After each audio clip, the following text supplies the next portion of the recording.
Aidil, benar kamu nggak menyelesaikan tugas IPA? Benar nih, Alasannya apa, nak? karena tadi malam nonton bola. Nonton bola. Jadi karena nonton bola itu menyebabkan Aidil nggak menyelesaikan tugas tersebut, gitu. Ya, Terus Umi tanya lah, itu salah toh? salah nih. Salah kan? Jadi kita kan punya kesepakatan kelas. Salah satu kesepakatannya adalah anak-anak wajib menyelesaikan yang namanya pekerjaan rumah, gitu kan Aidil? Ya. Jadi menurut Aidil udah salah. Terus apa yang harus dilakukan, nak? Ini kesalahan ini bisa jadi pelajaran untuk saya nih. Terus kedepannya gimana? Konsekuensi yang harus kamu lakuin itu apa? Berubah. Jadi Umi nggak ngelarang Aidil untuk menonton bola, tapi Aidil harus bisa membagi waktu. Kedepannya diharapkan Aidil bisa membagi waktu, ya nak ya.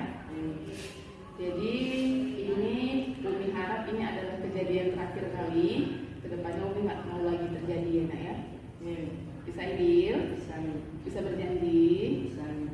Umi berharap hal ini cukup ini aja lah. Ya Dil ya. Ya, Jadi apa tadi janjinya? Coba ulangi. Aidil akan mengerjakan PR dan bisa berubah. membagi waktu. Yaudah, kembali lagi Dil. Terima kasih Dil.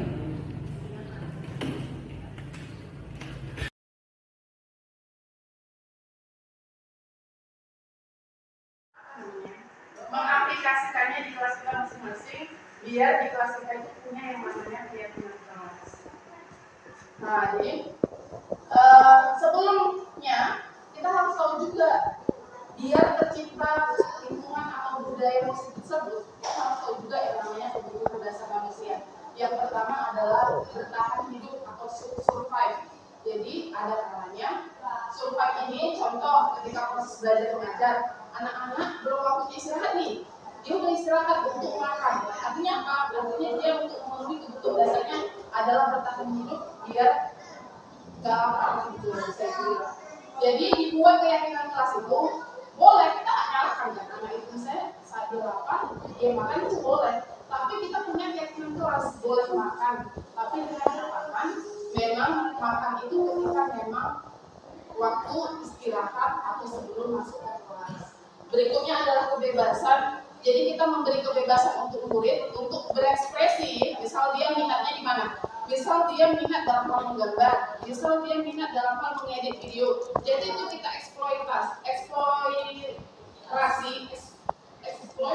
eksplorasi agar minatnya itu semakin berkembang potensinya. Kemudian kasih sayang, sebagaimana kita ketahui, murid kita itu butuh yang namanya kasih sayang.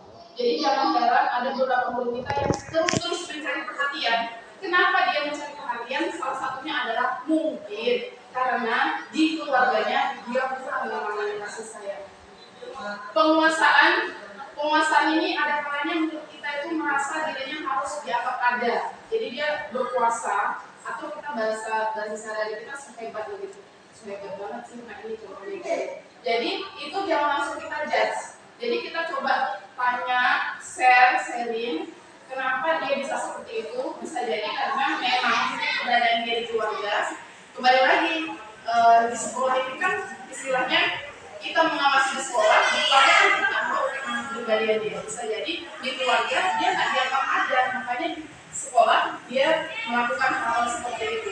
Kemudian kesenangan. Jadi sebisanya mungkin kita membuat media pembelajaran yang bervariasi, biar apa? Biar murid-murid itu senang atau tertarik, sehingga kita merasa dirindukan ketika kita nggak hadir. Jangan terbalik ya kan, kita nggak hadir atau kita nggak datang malah ibu itu nggak datang. Artinya apa? Tidak dirindukan. Berarti kita tidak diharapkan keberadaannya kan gitu kan, Bapak Ibu. Lanjut, 5 posisi kontrol. Ketika anak-anak itu membuat salah, ada 5 posisi kontrol. Yang pertama adalah menghukum. Menghukum itu ya tahu lah, maksudnya ketika anak salah, ya udah kita hukum. Dampaknya, negatifnya ketika kita hukum ada 2. Bisa dia dendam terhadap pribadi guru yang hukum. Yang kedua, dia bisa dendam dendam terhadap hukuman yang dibuat. Jadi ini kurang efektif untuk posisi kontrol. Yang kedua adalah membuat rasa bersalah. Membuat rasa bersalah itu kayak umpamanya misalnya dia datang terlambat atau dia nilainya rendah, kita ditanya gini, oh nak, kenapa nilai kamu rendah? Nah, Yogi itu sering tuh saya dengar, kamu nggak kasihan sama orang tua kamu? Pernah kan Yogi mengungkapkan seperti itu kan? Berarti itu merupakan posisi kontrol membuat rasa bersalah. Kemudian teman, kalau teman, kalau kita posisi kontrol sebagai teman, ya misalnya anak itu jadi enjoy sama kita.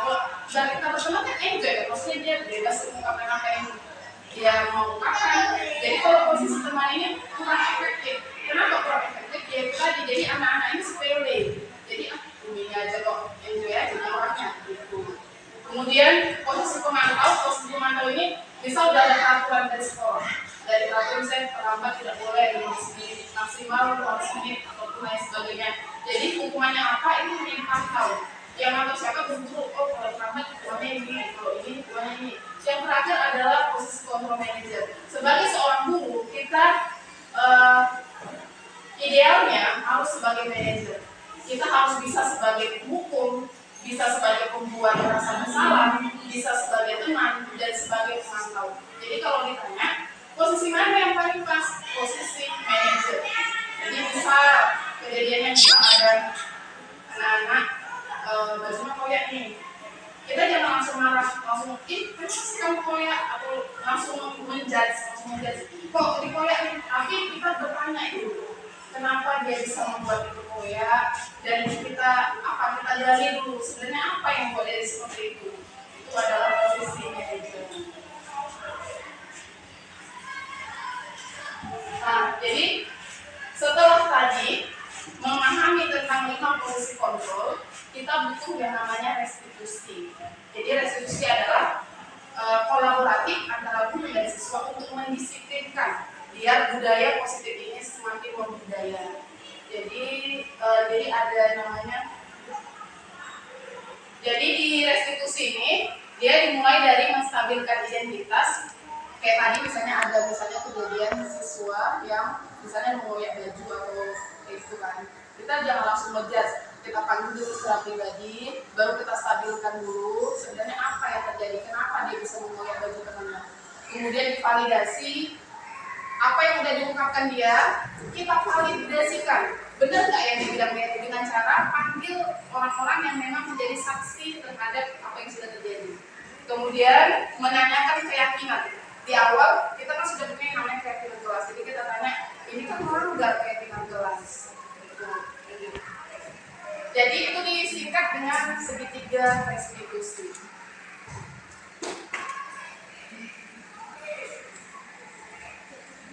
Ya, demikianlah presentasi dari saya. Saya bukan merasa diri saya hebat bukan. Mungkin memang modal blog saja saya masih modal blog. Saya terpilih menjadi guru penggerak, bisa jadi 2 tahun atau 1 tahun kemudian Bapak Ibu menjadi guru penggerak. Jadi kita sini sama-sama sharing bagaimana caranya supaya budaya positif ini semakin membudaya di sekolah kita. Jadi saya butuh sharingnya dari Bapak Ibu.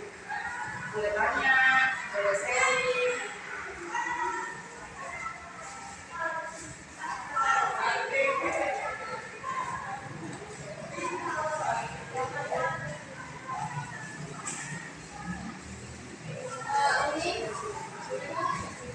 Boleh tanya, boleh.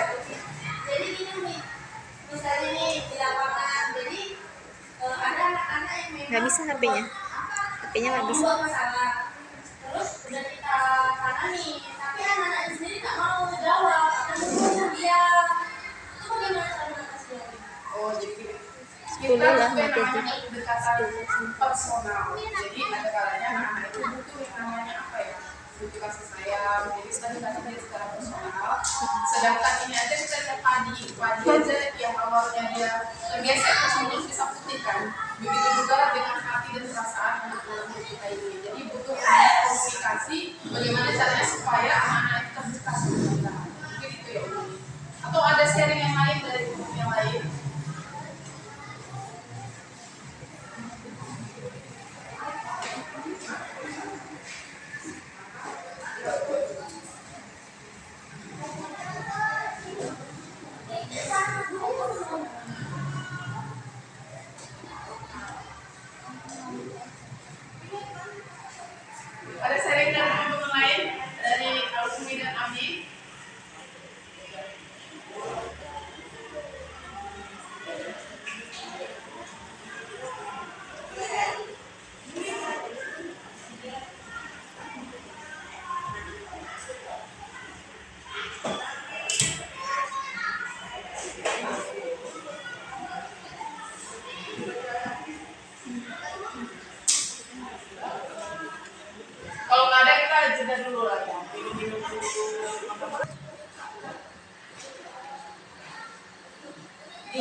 Jadi saya mau nanya dimulai dari atau nggak perlu saya ini, saya nggak perlu saya tunjuk siapa. Siapa yang mau sharing tentang budaya positif yang sudah diterapkan di sekolahnya, di sekolah kita, di kelas khususnya, dan kita merasa ini saya berhasil loh. Saya rasa itu pernah di Umi Ira pernah cerita sama saya secara pribadi tentang keberhasilan kelasnya dalam hal budaya positif. Ayo Umi Ira share dong.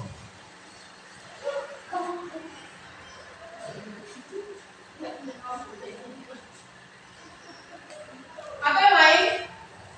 Budaya positif. Siapa yang mau sharing gitu tentang budaya positif? Berarti ya lah nyusun SPP kayak mana caranya. Kita punya keyakinan kelas bahwa murid kita ini pasti bisa membaca gitu kayak Umi Bella. Jadi Umi Bella bilang nanti ke muridnya gitu misalnya kelas 1 SD sudah bisa membaca, keyakinan kelasnya seperti itu gitu. Jadi budaya positif apa yang Umi Bella terapkan? Ini bukan berarti benar atau salah, kita sering sharing aja gitu. Jadi apa yang Umi Bella lakuin di kelas ini? Begini boleh, betul. Saya menerapkan budaya positif di kelas saya itu memang tentang benda, misalnya benda alam.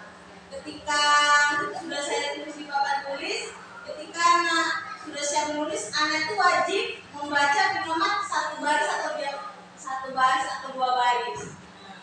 Agar sudah gitu, agar anak-anak itu walaupun tidak baca, nggak bisa baca, yang penting mereka bisa melihat ini huruf apa lama mereka tuh jadi mengenal huruf dan lama-lama bisa membaca. Ini keteladanan lagi, maksudnya Umi Bella itu menerapkan setiap hari wajib ada yang dipahami gitu, dibaca biar Ya. seperti pepatah bisa karena terbiasa. Terima kasih buat Umi Bella. Jadi di kelas di sekolah kita ini kan selain Umi Bella ada juga Umi Ismail yang dari kelas 1 SD. Coba Umi berbagi pengalaman budaya positif apa yang diterapkan dalam hal biar anak-anak itu bisa membaca. Kita sering-sering aja gitu.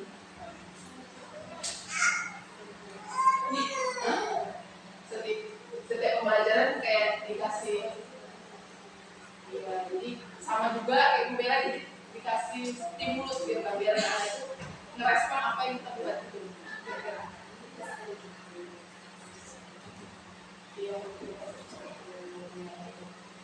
Selain itu juga saya mau nanya sama ini lagi. Oh Ibu, Umi Juningsih, itu nama Umi. Silakan Umi Jun, Umi senior ini. Orang tua. Waalaikumsalam warahmatullahi wabarakatuh. Saya ada di kelas 2. Selain membaca dan menulis di kelas 2 itu di sekolah kita ini kalau ditanya ada Hafiz. Hafiz itu dilaksanakan pembacaan Al-Quran. Pembacaan Al-Quran itu ada setiap hari jam 10 belajar. Itu kami lakukan dengan murojaah. Jadi saya meyakinkan kepada diri saya supaya hafal dengan bacaan surah-surah yang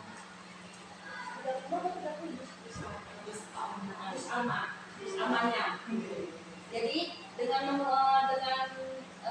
trik saya dengan doa itu diulang dari Al-Fatihah sampai dengan ini nggak semua lah sampai At-Takasur itu diulang-ulang selama sebulan. Nah, setelah sebulan saya suruh baca satu-satu dari Al-Fatihah dengan urutannya. Setelah hafal mereka baru kami lanjut. Jadi saya berusaha meyakinkan bahwa kelas saya itu bisa mencapai target hafalan surah. Terima kasih buat Ibu. Jadi semakin termotivasi ya kan. Pada intinya itu tadi sama. Pada intinya yang kita hadapi itu adalah siswa-siswi. Jadi untuk mengubah karakter itu nggak bisa seperti membalikkan telapak tangan. Jadi butuh yang namanya waktu berbulan-bulan, bertahun-tahun agar karakter itu semakin baik. Salah satunya adalah dengan cara membudayakan budaya positif, bukan ini. Lanjut, kita sharing lagi. Atau siapa yang mau sharing? Guru SBK. Tadi saya dengar guru SBK yang awalnya nggak tahu nyanyi, jadi tahu nyanyi dulu kan Umi. Coba Umi, budaya positif apa yang Umi terapkan di kelas? Ya, assalamualaikum Umi. Waalaikumsalam warahmatullahi. Ya, memang awalnya saya di sini jurusan saya bukan seni budaya ya Umi. Saya jurusan budaya konseling. Nah, di sekolah ini saya dipercayakan untuk menjadi guru SBK. Jadi budaya positifnya dari yang saya nggak pede bernyanyi di depan murid atau di depan orang banyak, saya belajar untuk menjadi percaya diri. Bahkan saya belajar kan banyak tuh lagu-lagu daerah yang saya belum tahu. Nah di situ jadi saya belajar gitu. Gimana nih ya? Kayak tadi ya lagu Tokecang, sebenarnya saya nggak tahu lagu Tokecang itu liriknya seperti apa.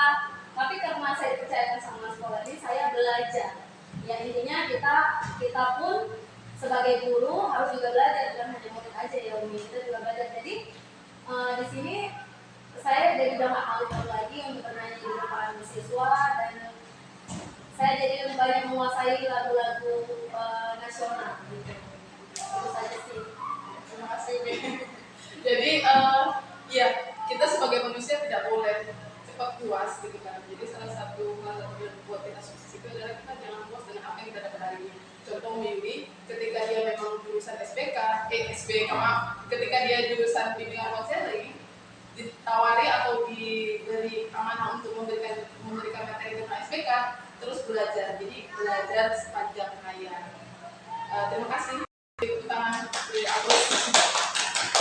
Sekarang bahasa Indonesia dulu, karena bahasa Indonesia ini namanya gampang kan, karena di sini bahasa Indonesia. Kita mau pakai bahasa Indonesia sehari-hari. Ternyata untuk mengajarkan bahasa Indonesia, saya sering dengar Umi maka gimana ya caranya supaya bisa gitu. Coba Umi sharing sedikit tentang pengalamannya.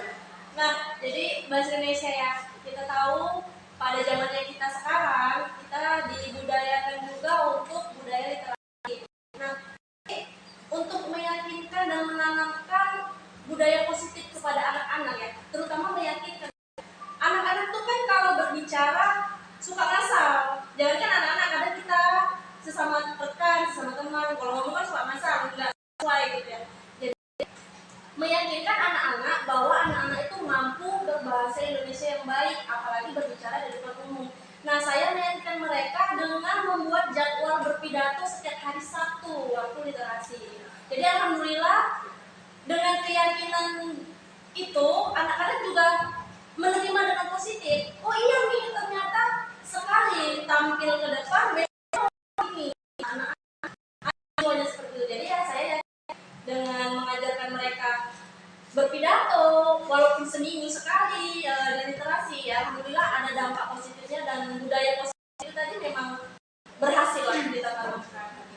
Itu sih pengalaman dari Indonesia ya. Terima kasih buat Umi Emma Kurniawati, betul nama saya. Jadi Umi Emma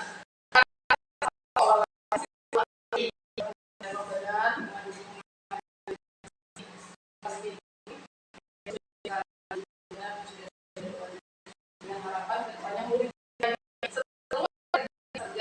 sudah bisa tampil di depan umum. Ini yang menarik, Umi yang eksak ya, matematika itu eksak ya kan. Jadi Umi kan, tahun matematika sebenarnya yang saya di SMA matematika itu ya jam untuk kita biasa regular ya gitu.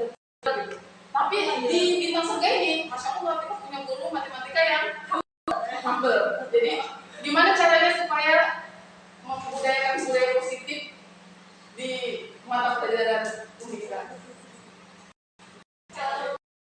Saya senang menjadi guru matematika. Hal yang ingin saya terangkan adalah bagaimana anak-anak pertama kali menyukai yang belajar matematika. Karena mereka di matematika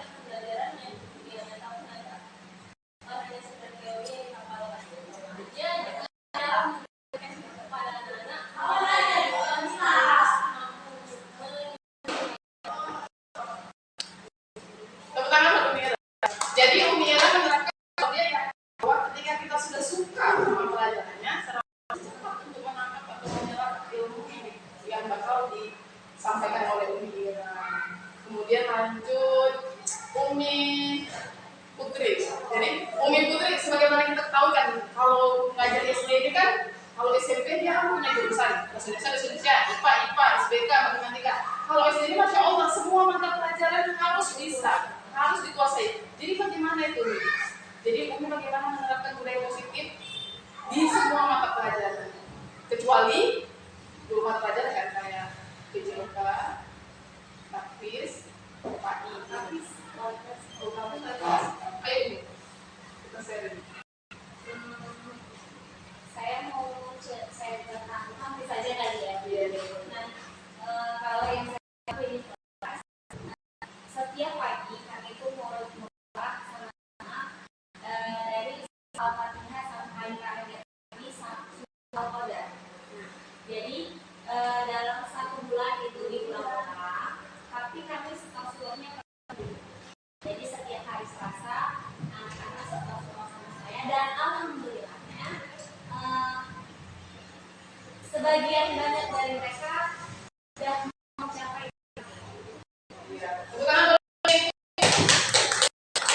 Jadi kita harus percaya bahwa ketika kita selalu mengulang-ulang, kita yakin anak-anak saya semua belum bisa. Jadi jangan pesimis. Gimana nih Pak ya sulit, jalannya aja dulu, punya program aja dulu.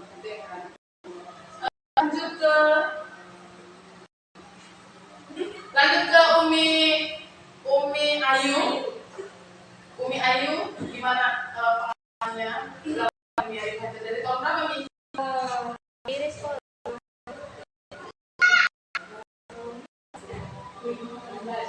alhamdulillah sama sekarang dan doa itu dapat sama saya itu bisa di sini kan untuk mengalami dari kelas sampai kelas 6 dan berbagai macam ragam anak-anak itu dihadapi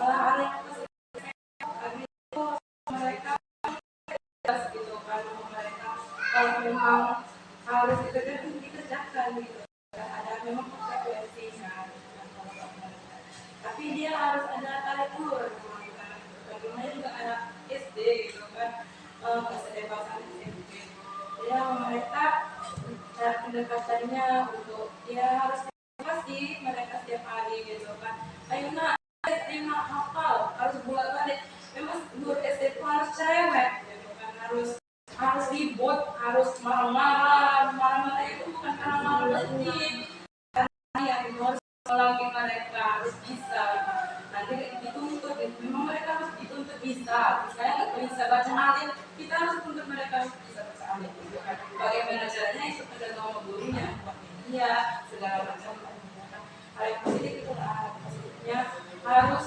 menuntut mereka dan mengarahkan mereka perlu baik dengan cara pendekatan kasih sayang dan juga mereka karena memang satu anak itu berpengaruh sama anak yang lain ini kenapa nggak nulis ini kenapa nggak bisa dia yang kami aja karena mereka gitu kan ya pengertian lah kepada anak yang lain ada kasus kan anak yang nggak bisa baca itu didikte nih sama gurunya ya kan saya lah masuk lagi dikte nih karena dia lama kali gitu kan dia tinggal aja nih gak mungkin yang kita tinggal anak itu sendirian gitu kan jadi ya kasih pengertian lah kepada anak-anak yang lain gitu kan kita tahu kalau dia nggak siap juga dimotivasi kemana ayo cepat kalau nggak juga tidak tinggal lah memang saya bilang juga lah gitu kan dan itu adalah kembali kepada guru-gurunya kayak mana manusia itu setiap guru mempunyai metode dan budaya positif untuk mengapain anak-anak tersebut biar supaya bisa. Jadi saya rasa saya simpulkan sedikit ya. Jadi pada intinya kita di sini sama-sama saling bekerja sama. Kita yang satu atap YPIT Bintang Sergai. Sama-sama tujuan kita itu sama-sama untuk memajukan sekolah. Bagaimana caranya supaya sekolah ini berkualitas? Salah satunya adalah dengan cara membentuk yang namanya budaya positif. Dan harapannya yang tadi sudah kita sharing budaya positifnya itu tetap kita laksanakan secara kontinu dan kedepannya kita berharap murid-murid kita lah yang menjadi leader-leader, pemimpin-pemimpin masa depan yang memang berkualitas, yang soleh dan soleha. Amin. Saya cukupkan sampai di sini. Sebelumnya saya mengucapkan terima kasih buat Umi dan Afif, terkhusus untuk kepala sekolah yang sudah memberikan ruang dan waktu. Saya terima kasih, yang tidak juga terima kasih kepada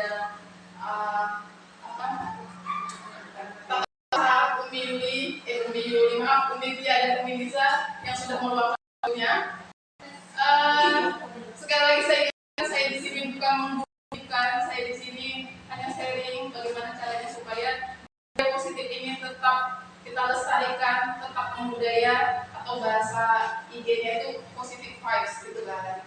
Jadi saya cukupkan sampai di sini.